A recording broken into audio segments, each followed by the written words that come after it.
ছাত্র জনতাকে আজকে দমিয়ে রাখার জন্য আজকে যখন বাংলাদেশের টেকনাফ থেকে তেতুলিয়া সেই কুড়িগ্রাম গাইবান্ধার প্রত্যেকটা জায়গায় এই জুলাইয়ের রাজনৈতিক শক্তি এনসিপি যখন শক্তভাবে দাঁড়িয়ে যাচ্ছে, আমরা দেখছি নানাভাবে এনসিপি কে দমিয়ে রাখার জন্য যেমনি ভাবে অনলাইনে প্রপাগান্ডা চালানো হচ্ছে, তেমনি ভাবে একই সাথে আমরা বারবার এই নিয়ে তৃতীয়বার কেন্দ্রীয় কার্যালয়ের সামনে ককটেল বিস্ফোরণ হয়েছে।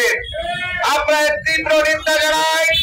আমরা সরকারকে বলতে চাই, আপনারা এই অভ্যুত্থানের সরকার, এই অভ্যুত্থানের সরকারের অভ্যুত্থানের শহীদ পরিবার, আহত যোদ্ধা এবং অভ্যুত্থানের নেতৃত্ব দানকারী অংশগ্রহণ করা প্রত্যেকটি যোদ্ধাকে নিরাপত্তা দেওয়া আপনাদের প্রথম কর্তব্য।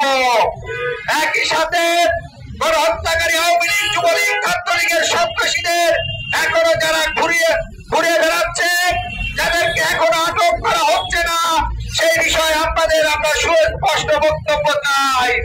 আমরা আজকে স্পষ্ট করে বলতে চাই, যদি এই সরকার, এই রাষ্ট্র, এই দেশপ্রেমিক জনতাকে, এই শহীদ পরিবারকে, আহত যোদ্ধাদেরকে, গণ অভ্যুত্থানে অংশগ্রহণকারী নেতৃত্বকে যদি, আন্দোলনকারীদেরকে যদি রক্ষা করতে না পারে, তাহলে এই গণ অভ্যুত্থানকারী অংশকারী বিপ্লবী জনতা তাদের নিরাপত্তার দায়িত্ব তারা নিজেরাই গ্রহণ করবে।